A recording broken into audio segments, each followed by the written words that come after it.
Vamos lá. Não, glória a Deus por poucas crianças, né? Glória a Deus, aleluia, por tudo, né? Que venham muitas crianças e que precisem de mais voluntários, né?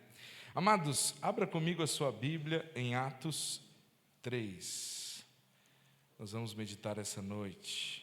Atos capítulo 3. O tema da nossa mensagem essa noite, eu queria que você colocasse a mão no seu bolso aí. Alguns já estão, né, nesse friozinho. Deixa a mão no bolso aí.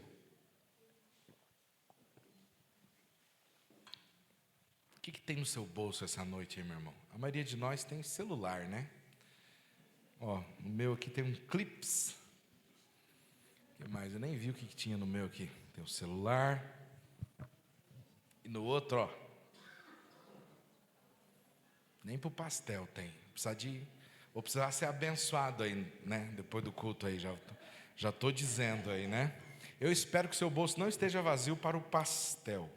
Então o tema da nossa palavra essa noite é milagre que nasceu, ou que nasce, né? De bolsos vazios.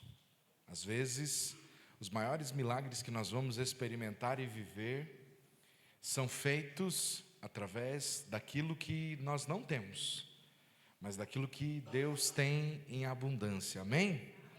Atos 3, Pedro e João estavam se dirigindo ao templo para a oração das 3 horas da tarde. Estava sendo levado um homem coxo de nascença, que diariamente era colocado à porta do templo chamada Formosa, para pedir esmolas aos que entravam. Quando ele viu Pedro e João que iam entrar no templo, pediu que lhe dessem uma esmola. Pedro, fitando ou fixando juntamente com João, disse: olhe para nós. Ele os olhava atentamente, esperando receber alguma coisa.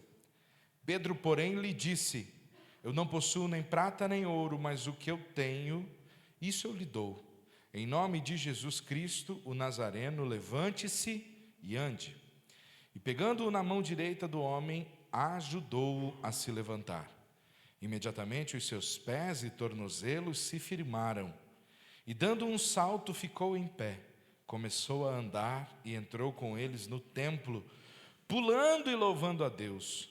Todo o povo viu o homem andando e louvando a Deus, e reconheceram que ele era o mesmo que pedia esmolas assentado à porta formosa do templo. E ficaram muito admirados e espantados com o que tinha acontecido. Feche seus olhos, curve a sua cabeça. Muito obrigado, Senhor, pela Tua palavra.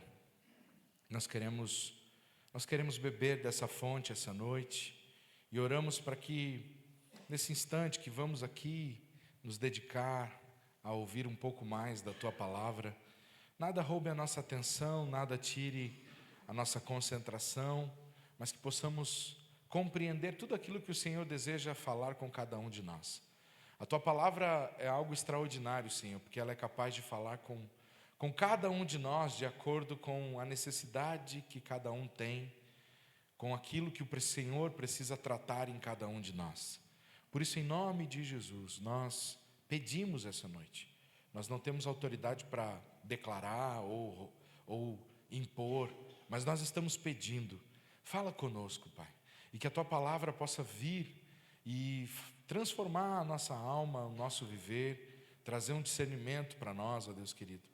Pai, fala com cada um de nós, da menor criança ao mais ancião, que nós possamos nesse momento entender tudo que o Senhor vai falar conosco, Pai. Em nome de Jesus, amém.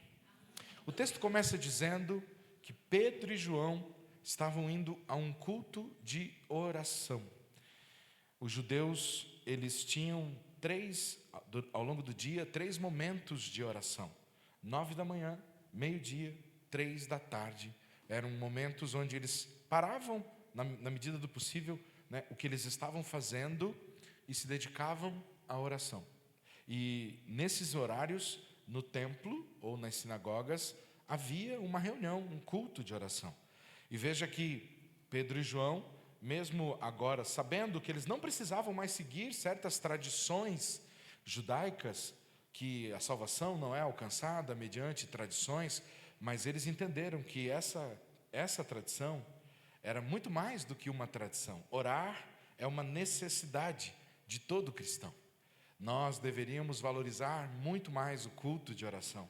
Nós deveríamos valorizar muito mais os momentos de comunhão com Deus. Nós temos uma tendência de supervalorizar outros cultos, culto de doutrina, culto de ensino, culto de louvor e adoração, e aí a gente vem no culto de quarta-feira e diz, hoje é só culto de oração. E é o culto que tem maior batalha espiritual acontecendo, porque o inimigo não quer que nós oremos, nossa carne não quer que nós oremos, e na verdade Deus sabe que se nós orarmos, Ele trabalhará por nós. Enquanto nós trabalhamos, somos nós trabalhando, mas quando nós oramos, é Deus quem trabalha por nós. E mais do que mover a mão de Deus através da oração, a oração ela tem um poder de nos transformar, porque enquanto falamos com Deus, Deus também se revela a nós através da oração, nos traz conforto, nos traz consolo. Então Pedro e João não perdiam tempo, eles participavam dos cultos de oração. E eu vejo homens como Pedro e João, que reconheciam a necessidade de orar, buscavam a Deus em oração, e iam ao culto de oração, buscavam ao Senhor. E eu fico pensando, ai de mim, se eu não buscar o Senhor em oração. E eu pergunto para você, uma pergunta que você não precisa me responder em voz alta: quanto tempo você dedicou nesta semana para oração? Quanto tempo você passou orando? Fora aquela oração que você faz na hora de comer, Obrigado, Senhor, por esse alimento. Aquela oração que você faz de forma já automática e decorada: Senhor, abençoa o meu dia, abençoa a minha família, abençoa a minha esposa, abençoa meus filhos, abençoa meu trabalho. Só isso e nada mais. Mas você gastou um tempo ali dizendo: Senhor, eu preciso do Senhor nesse dia, porque eu quero conhecer mais do Senhor. Senhor, eu li a Tua palavra e eu reconheço que ainda estou longe de ser aquilo que posso ser. Senhor, há uma situação acontecendo na minha vida, na minha família, na minha casa, que eu preciso do Senhor, eu preciso da Tua graça, eu preciso da Tua direção. Quanto tempo você e eu passamos em oração? Pedro e João eram pessoas de oração. Nós olhamos para o livro de Atos e nós vemos muitos milagres acontecendo. Muitos milagres, até mesmo ressurreição de mortos. E a gente diz: por que será que a igreja dos nossos dias não vivencia, não experiencia alguns milagres como a igreja de Atos experienciou? E eu vou dizer para você o porquê. Se você ler o capítulo 2, ali no capítulo 2 você vai ver assim: todos os dias eles se reuniam para orar, todos os dias eles se reuniam para estudar a palavra, havia temor em cada alma, partiam o pão de casa em casa, havia singeleza de coração.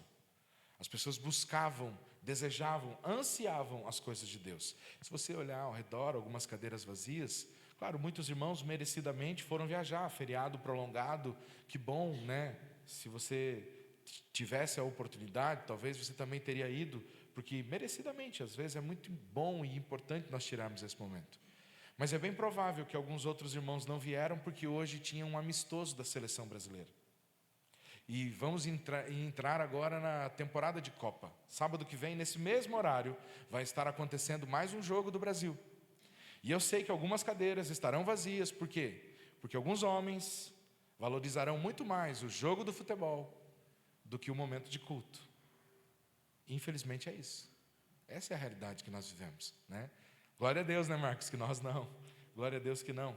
Mas muitas pessoas disseram: hoje eu vou ficar porque tem um joguinho, meu amigo me chamou para ir lá, vai ter um churrasquinho, e aí, E a gente assim vai trocando as coisas de Deus por outras coisas facilmente. Pedro e João reconheciam que precisavam orar. Nós precisamos orar, irmãos. Se nós queremos experimentar os milagres de Deus, nós precisamos orar. Eles estavam indo para o culto, eles estavam indo para a igreja, eles estavam indo para a oração, eles estavam indo buscar a Deus. Você e eu viemos essa noite aqui buscar o Senhor. E naquela marcha em direção ao culto, em direção ao templo, enquanto eles iam buscar a Deus, eles encontraram um irmão.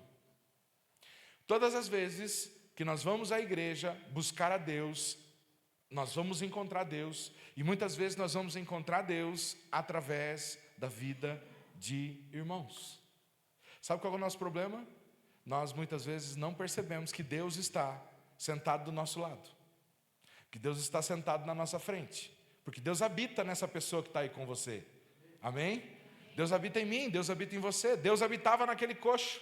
O problema é que muitas pessoas passaram por aquele homem durante muitos anos e não viram Deus na vida daquele homem. Mas Deus estava ali. Deus estava ali. Muitas pessoas estavam indo à casa de Deus, mas não conseguiam ver Deus na vida dos irmãos. E nós vivemos um tempo em que muitas pessoas vão até Deus, vão à casa de Deus, falam de Deus, mas não conseguem reconhecer ou perceber que Deus está na vida do próximo. E ferem o próximo, e maldizem o próximo, e brigam com o próximo, e zombam do próximo, quando Deus está no próximo. Todas as vezes que você e eu viermos à casa do Senhor e buscarmos a Deus, Deus vai se revelar a nós, e às vezes Ele vai se revelar a nós através de um irmão, através de uma irmã, um abraço, uma palavra. Deus vai se revelar a nós através de pessoas também. E naquele dia, havia um homem ali, e Deus queria operar na vida daquele homem. Deus queria operar na vida dele, através de Pedro e João, mas também queria operar na vida de Pedro e João através daquele homem. O milagre não tem só uma via, o milagre tem duas vias. Você pode pensar que o milagre aconteceu apenas na vida do coxo, mas na verdade Deus operou na vida daquele homem, mas operou também na vida dos discípulos. Porque quando Deus nos usa para abençoar alguém, Ele também está nos abençoando, amém? E é isso que nós precisamos compreender. E isso tudo aconteceu aonde? Fora do templo. Eles nem sequer tinham entrado ainda para o culto. O culto nem sequer formalmente tinha começado. Eles estavam indo para o culto. E talvez muitos de nós, se houvesse andarilhos, coxos, mendigos na nossa cidade, e talvez alguém colocasse um mendigo ali na porta, a gente ia passar, ia dar uma esmola para ele, ia dar um prato de comida, ia dar alguma coisa, e entraríamos facilmente para o culto. E cantaríamos aqui que amamos uns aos outros e amamos o nosso irmão. E os mendigos continuariam da porta para fora e não conseguiriam entrar porta adentro. Aquele homem, desde que nasceu, o texto diz que ele era aleijado. E desde que ele nasceu, desde que ele teve condição, ele se tornou um pedinte, um esmolante. Eles levavam ele diariamente a um lugar estratégico. Pessoas que estão indo buscar a Deus, se espera que essas pessoas sejam um pouco mais sensíveis.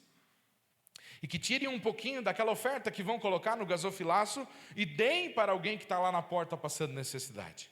Então era um lugar estratégico para colocar um pedinte, não é mesmo? E diariamente, esse homem era colocado ali naquela porta. Desde que ele nasceu, não podia andar, então colocava lá. E no final do dia ele voltava para casa com um pouco de dinheiro. Aquele dinheiro servia para ele comprar a farinha, o azeite daquela época e fazer um pão. Mas adivinha, o dinheiro que ele recebia diariamente não o libertava daquela situação que ele se encontrava. Ele continuava e permanecia aleijado, impedido de caminhar, de seguir a própria vida. Ele continuava dependendo dos outros. Ele continuava um mendigo, ele continuava um esmolante. Por quê? Porque nem tudo se resolve com dinheiro. E essa é uma grande lição para todos nós. Talvez até mesmo aquele mendigo pensava, se eu tivesse muito dinheiro, eu não teria nenhum tipo de problema. Mas na época, inclusive na época, talvez ele mataria a sua fome, ele resolveria o problema de vestimentas, mas ele não resolveria o problema da salvação. Ele só seria um homem bem arrumado, mas que continuava sem poder andar, que continuava com o mesmo problema. Então observe, se Pedro e João fossem mais como muitos outros cristãos, que tivesse dinheiro no bolso e passassem por aquele homem e dessem dinheiro para aquele homem, a vida daquele homem ia continuar exatamente como sempre foi. Mas Deus permitiu que naquele dia 2 homens que não tinham uma moeda sequer no bolso fossem ao culto, fossem à hora da oração. E eles estavam passando, e naquele exato momento, a Bíblia diz, foi trazido, foi colocado, meio que pela mão de Deus, ali naquele lugar, um homem que não podia andar, e que diariamente era colocado ali. E que talvez Pedro e João tinham passado em outros momentos por ele, mas talvez não tinham o visto. Mas naquele dia, Deus fez com que Pedro e João vissem. E aí aquele homem diz: me deem uma esmola. E eu vou repetir: se Pedro e João tivessem uma esmola para dar, eles iam resolver o problema daquele homem momentaneamente. E com certeza Pedro e João, se tivessem uma esmola, eles tinham colocado a mão no bolso e tinham dado. Mas aprove a Deus que eles não tinham nada. Bolsos vazios. Bolsos vazios. Bolsos vazios que muitas vezes podem nos apavorar. Bolsos vazios que para a maioria de nós, e eu acredito que todo pai, toda mãe que se preza, se o bolso fica vazio, a gente entra em colapso. A gente entra em desespero, a gente começa a negociar princípios e valores, a gente começa a passar por cima de tudo e de todos, a gente não se importa. Por quê? Porque temos que colocar comida dentro de casa, porque temos que pagar o boleto, porque temos que pagar a água, pagar a luz. Bolso vazio é sinônimo de desespero. Mas eu olho para a palavra e vejo que bolso vazio é sinônimo de milagre de Deus. Às vezes a escassez de recurso na minha e na sua vida vai ser justamente a grande oportunidade de Deus operar um grande e extraordinário milagre. Talvez você está olhando para o lado errado, talvez Deus está permitindo que você passe por um momento de escassez em alguma área da sua vida e você está procurando preencher essa lacuna, tentando preencher isso de alguma maneira, dizendo: se eu tiver aquilo vai resolver. E o Senhor está dizendo: não, a questão não é aquilo, não é o dinheiro, não é a pessoa, não é o objeto, sou eu. Porque o único que pode fazer milagres quando nossos bolsos estão vazios é Deus.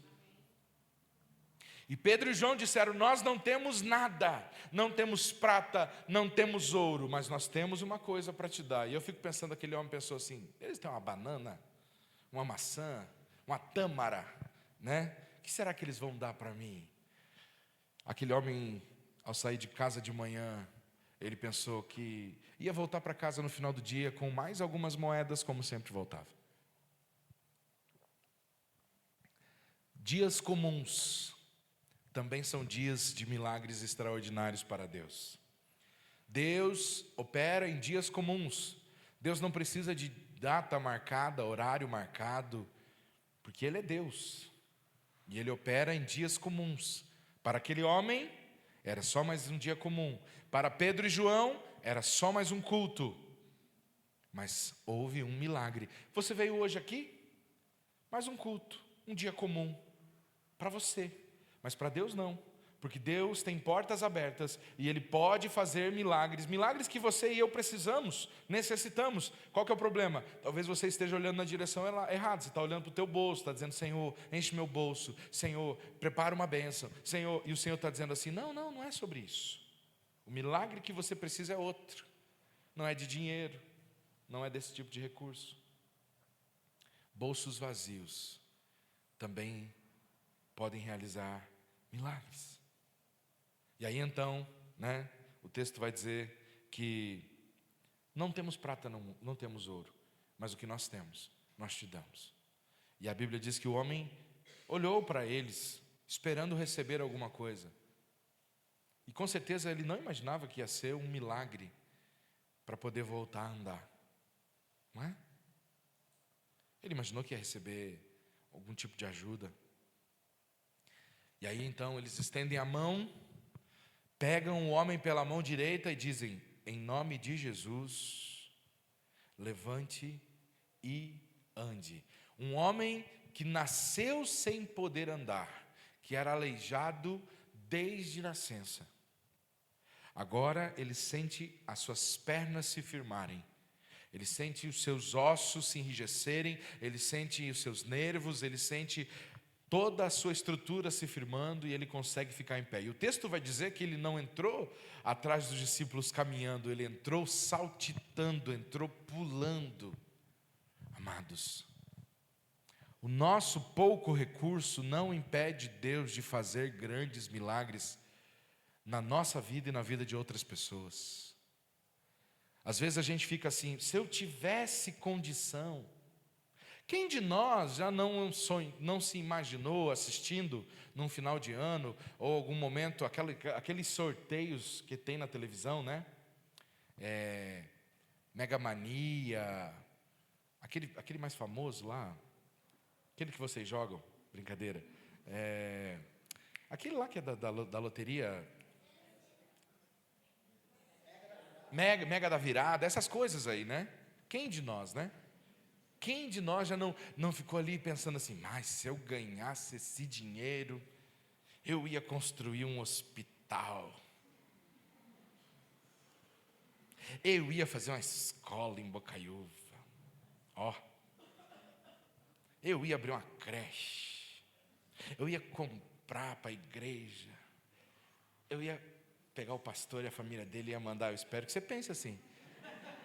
Mandar eles fazer uma viagem assim de 1 ano de férias, que né, trabalham pra caramba. A gente fica fazendo esses planos, né? Se eu tivesse dinheiro. Não ficamos, a gente fica assim. A gente acha que a gente só acha que só vai conseguir fazer se a gente tivesse recursos. Mas o Senhor está dizendo assim: há coisas que você pode fazer que não demandam recurso financeiro. Há pessoas que você pode abençoar que não demandam recurso financeiro. Que apenas você pode sentar do lado dela e dizer assim: pode falar que eu estou te ouvindo. Pode falar que eu estou aqui. Eu já contei aqui, e onde quer que eu vou, eu sempre conto essa história. Porque no início do meu pastoreio, meu pastorado, eu estava aprendendo a ser pastor ainda. E aí faleceu aqui da igreja a irmã Lucinéia. Irmã Lucinéia. E a irmã Lucinéia tinha 3 filhos, né? O João Vitor, o Felipe e o Gabriel. O João Vitor, na época, tinha 9 anos de idade. E eu me lembro que a Juliana me ligou: pastor, né, a Lu acabou de falecer e tal. A gente estava acompanhando, né, Davi, ela estava enfrentando o câncer, né, aquela situação toda. Eu corri lá para a casa da família. E cheguei lá, vi que daí os meninos já eram um pouquinho maiores, os tios estavam ali dando suporte, o Josué também estava amparado pela família. Então tinha muita gente ali. E o João Vitor, a Juliana estava com ele ali, estava um pouquinho mais inconsolável. Eu me aproximei dele.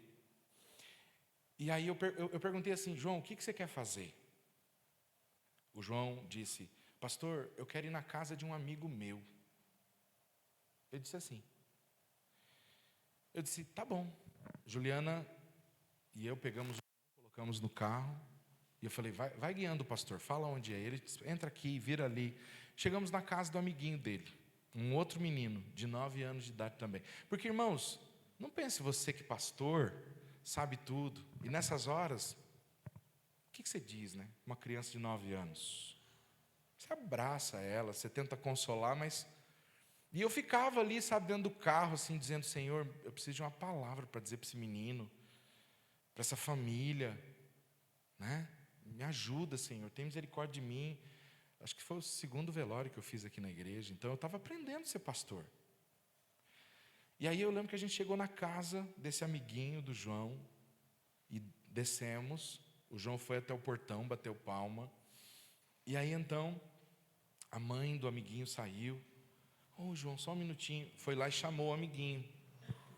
O amiguinho do João veio, foi descendo a escadaria, aí ele abriu o portão, o João falou assim para ele: a minha mãe morreu. E eu e a Juliana estávamos atrás, assim, e o João disse: a minha mãe morreu. E aquele amigo do João, com 9 anos, me deu uma lição que eu carrego para a vida toda. Ele não disse uma palavra, mas ele abriu os 2 braços e abraçou o João e chorou com o João. Os bolsinhos dele estavam vazios, gente, mas ele tinha 2 braços para abraçar. Ele abraçou aquele menino e eles choraram abraçados, 2 amigos. Então, a gente às vezes fica assim: se eu tivesse mais tempo, se eu tivesse dinheiro, se eu tivesse recurso. Você tem. Você está buscando a Deus, mas às vezes Deus está se revelando na vida de irmãos que estão do seu lado, de pessoas da sua família, que Deus está dizendo: você precisa abençoar essas pessoas. Você precisa ser bênção na vida dessas pessoas. E a gente quer ir lá para a África, que Deus te mande para a África, porque é maravilhoso, eu tive essa oportunidade. Mas, irmão, se a gente não atravessar a rua, para ser bênção na vida do irmão do outro lado da rua. Não é mesmo? Deus pode não te mandar para a China, para ser um missionário na China, mas o teu ambiente de trabalho vai ser o teu campo missionário. Você está entendendo que a gente pensa que os grandes milagres vão demandar um monte de recurso? Não, lá no seu trabalho é um campo missionário, é um lugar que Deus quer te usar. E isso é para a glória de Deus, porque veja, Pedro e João podiam dizer assim, ó, vai seguinte, espera aqui, nós vamos no culto primeiro, depois que terminar o culto, aí a gente vem aqui e vê o que faz. Não. Vamos resolver esse problema aqui primeiro. Vamos orar por essa pessoa, vamos cuidar dela, vamos acolher ela, ela tem uma necessidade. Ou então, Pedro e João podiam fazer assim, fica aqui que nós vamos entrar lá falar com o sumo sacerdote. Onde já se viu que tipo de sumo sacerdote? Porque é isso que as pessoas falam, assim, faz bem assim comigo. As pessoas vêm e falam assim, pastor, como é que pode? Tem fulano lá, está passando necessidade. Aí eu penso assim, tá, e você não pode ajudar essa pessoa? Por que tem que ser eu? Adivinha, Deus revelou para você, talvez seja para você abençoar. Ah não, mas meu irmão, você é o amigo, você é o familiar, você é o parente. A gente quer tudo jogar para a igreja. Não, mas a igreja que tem que dar a cesta. É a igreja que tem que... Claro, irmãos, a igreja está aqui para nos auxiliar. Mas há coisas que você não precisa trazer para a igreja, que é você que tem que resolver. Agora, aquilo que você não dá conta, aí você traz, a gente vai resolver junto. Isso é ser igreja também. Mas tudo, tem pessoas que... É uma terceirização, né? Tudo terceiriza. É o pastor, é os diáconos. E aí você, que hora que você vai exercer a tua fé? Que hora que você vai exercer o teu cristianismo? Porque Pedro e João não entraram lá no templo dizendo, tem um coxo lá na porta, que tipo de igreja é essa, que não liga para as pessoas que estão na porta? Não, eles resolveram o problema do homem. Porque eles podiam resolver. Porque eles tinham a graça de Deus na vida deles. Amados, há situações que não demandam recursos, mas que demandam que a gente pare um pouquinho da nossa correria frenética em busca de bens e de posições, e a gente comece a olhar para o lado e perceber que tem pessoas que estão precisando, que outrora estavam como que nós estávamos exatamente como elas, impossibilitados. Esse homem era um homem que via a vida de todo mundo seguir adiante e a dele estava parada. Outrora éramos nós. Então é alguém que precisa de ajuda para se levantar. É alguém que alguém precisa estender a mão e dizer, eu te ajudo, vem cá. Amados, nós queremos experimentar os milagres de Deus, mas muitas vezes Deus vai fazer milagres, não necessariamente na nossa vida, mas Ele vai nos usar para fazer milagre na vida dos outros. E quanto nós vamos sendo bênção na vida dos outros, Deus também vai nos tratando. Enquanto nós vamos sendo canal de bênção na vida de outras pessoas, Deus também vai operando bênçãos e milagres na nossa vida. Nós vivemos um tempo em que a gente vem no culto e todo mundo tem uma necessidade, todo mundo tem um pedido, e a gente não olha nem para o lado, o irmão que está precisando, a irmã que está passando luta. Por quê? Porque eu já tenho a minha. Eu não tenho tempo, e por isso que a gente chama o pastor, e a gente chama o diácono, e chama todo mundo. Por quê? Porque eu já tenho a minha luta. Você não entendeu que você sendo uma bênção, você sendo usado por Deus, o Senhor também está abençoando a sua vida? O Senhor chamou Abraão e disse assim, Abraão, eu vou te abençoar para que você seja uma bênção. Todo mundo quer ser abençoado, mas quantos que querem ser bênção? Amados, um bolso vazio pode ser uma bênção. Talvez hoje você, como eu disse, está passando por um momento de escassez em alguma área da sua vida. Pois é nessa área que Deus pode fazer um milagre extraordinário. A Bíblia está repleta de histórias assim. Havia uma viúva que o marido dela morreu, deixou um monte de dívidas para ela, e vieram os credores, que naquela época podiam levar os filhos dela como escravos, como pagamento da dívida. Mas essa mulher se lembrou do profeta Eliseu. E ela então vai lá e diz assim, o senhor conheceu meu marido, sabia que ele era um homem sério, mas ele deixou muitas dívidas para nós. Aí o profeta diz assim, o que é que você tem em casa? Veja, o profeta, vamos fazer uma coleta para essa irmã aqui, né? que você tem na sua casa? E aí ela diz na hora: eu não tenho nada. Na minha casa eu não tenho absolutamente nada. Mas aí ela lembra, ela diz assim: a tua serva tem uma botija com um pouco de azeite. É só o que eu tenho. E aí então o profeta diz: então saia pela vizinhança, peça vasilhas, não poucas, vasilhas vazias. Depois você vai entrar em casa, fechar a porta, você e teus filhos, e aí você começa a despejar. Começa a derramar o azeite dessa tua botija. Começa a derramar. E aí a Bíblia diz que ela fez exatamente isso. Irmãos, eu fico olhando para esse texto e eu vejo tanta fé nessa mulher. Tanta fé.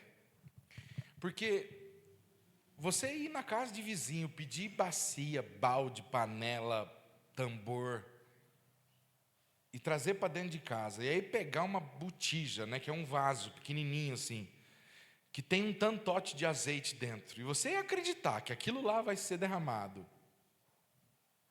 e aquilo vai encher todo aquele monte de vasilha, é uma fé extraordinária. Aquela mulher fez aquilo, ela e os filhos. Que lição para os filhos, não é mesmo? Que lição de fé para aqueles filhos. Fez tudo junto, fez com os filhos.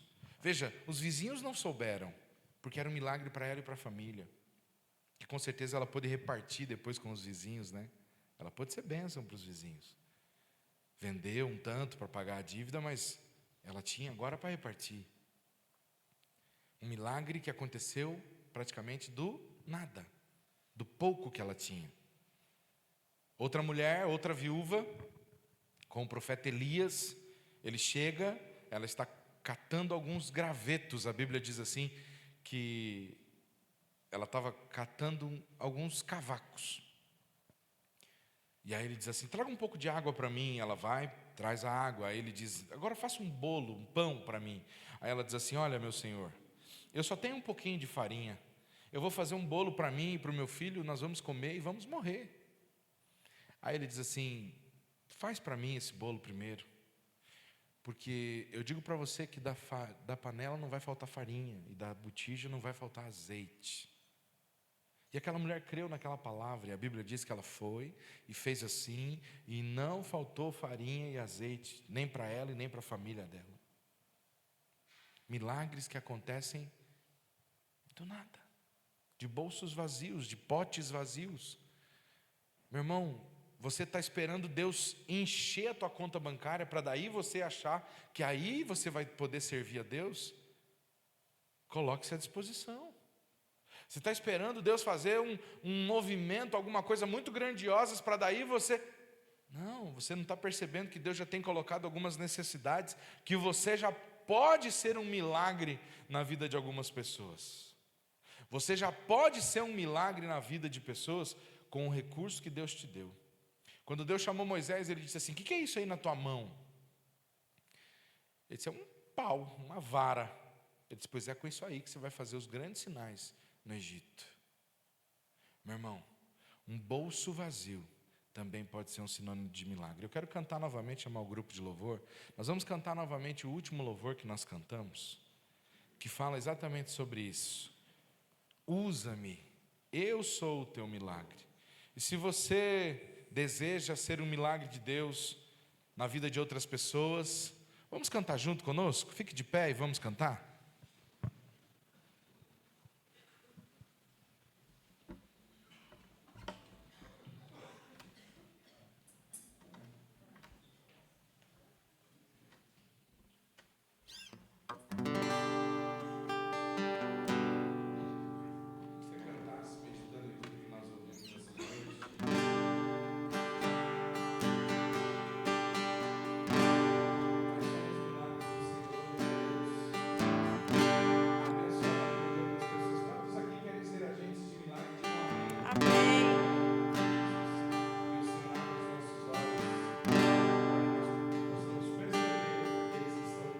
No caminho e que precisam que nós estendamos a mão Que o Senhor nos use, amém, igreja? Cantemos ao Senhor. Nunca houve noite que pudesse impedir o nascer do sol e a esperança, e não há problema que possa impedir as mãos de Jesus para me ajudar. Nunca houve noite que pudesse impedir o nascer do sol e a esperança, e não há problema que possa impedir as mãos de Jesus para me ajudar. Haverá um milagre dentro de mim, vem descendo o rio pra me dar a vida. Esse rio que emana lá da cruz, do lado de Jesus. Haverá um milagre dentro de mim, vem descendo o rio pra me dar a vida. Esse rio que emana lá da cruz, do lado de Jesus. Sim. Aquilo que parecia impossível, aquilo que parecia não ter saída, aquilo que parecia ser minha morte, mas Jesus mudou minha sorte. Sou um milagre, estou aqui. Aquilo que parecia impossível, aquilo que parecia não ter saída, aquilo que parecia ser minha morte, mas Jesus mudou minha sorte. Sou um milagre, estou aqui. Vamos pedir então, usa-me. Usa-me, sou o teu milagre. Usa-me, declare, eu quero te servir. Usa-me, eu sou a tua imagem. Usa-me, ó filho de Davi. aquilo que parecia impossível, aquilo que parecia não ter saída, aquilo que parecia ser minha morte, mas Jesus mudou minha sorte. Sou um milagre, estou aqui. Sim, nosso Deus, nós declaramos e cremos que somos um milagre do Senhor, pois estávamos perdidos e fomos encontrados. Éramos pecadores, mas o Senhor nos resgatou e tem nos purificado, tem nos santificado, e nós somos gratos ao Senhor por tudo isso. Pai, nós declaramos toda a nossa gratidão ao Senhor. Nós declaramos, ó Deus querido, que reconhecemos que podemos ser mais usados por Ti e queremos ser mais usados pelo Senhor. Pai, no nome de Jesus, queremos ser a igreja do Senhor, fora dessas quatro paredes, no dia a dia. Pai, nossos olhos estejam abertos para que possamos ver o Senhor também na vida dos nossos irmãos, das pessoas que convivem conosco, que precisam de algo que nós podemos fazer. Pai, e que assim nós possamos amar uns aos outros, possamos cuidar uns dos outros, possamos ser a igreja do Senhor, Pai querido. Que nós não esperemos a circunstância perfeita, que não esperemos ter todos os recursos, mas que possamos compreender que o Senhor é um Deus que faz o milagre a partir do pouco e até mesmo do nada, pois Tu criaste a terra do nada, Senhor Deus. O Senhor é um Deus que cria a partir do nada. Por isso, nós cremos que mesmo que o casamento pareça ter acabado, que a saúde pareça ter ido embora, que ainda que a conta bancária hoje esteja negativada, ainda que a situação pareça sem solução, Tu podes fazer um milagre extraordinário, Senhor Deus. Tu pode reverter toda e qualquer situação, Senhor Deus. E por isso nós entregamos tudo nas Tuas mãos, ó Deus querido. Nós deixamos tudo aos Teus cuidados. Nós Te louvamos, nós Te bendizemos por mais esse culto, por mais esse tempo que passamos aqui na Tua casa. E ao voltar para a nossa casa, nós pedimos que o Senhor nos acompanhe. Ao longo dessa semana, em tudo que fizermos, nós necessitamos do Senhor, Pai querido. Nós somos dependentes de Ti. Pai, se alguém chegou aqui essa noite com alguma enfermidade, traz cura, traz paz, traz renovo, o Senhor traz direção. O Senhor é a resposta, o Senhor é a solução para todas as coisas. Nós entregamos tudo aos Teus cuidados e Te agradecemos por tudo. Te louvo por todos os irmãos que serviram ao longo deste sábado aqui na igreja, na recepção, na diaconia, como professores, pessoal da mídia, do som, os músicos. Muito obrigado, meu Deus, pelos dizimistas, pelos ofertantes, pela vida de todos os irmãos. Derrama a Tua graça, a Tua bênção, a Tua misericórdia sobre nós. Pai, assim nós oramos e pedimos que Tua graça, que o Teu grande e infinito amor e que a doce consolação do Espírito seja com cada um de nós, hoje e sempre, no nome de Jesus. Amém. Uma boa semana a todos os irmãos, que Deus abençoe. Dê um abraço em quem está próximo de você. E todos estão convidados então para comer um delicioso pastel conosco ali no nosso refeitório.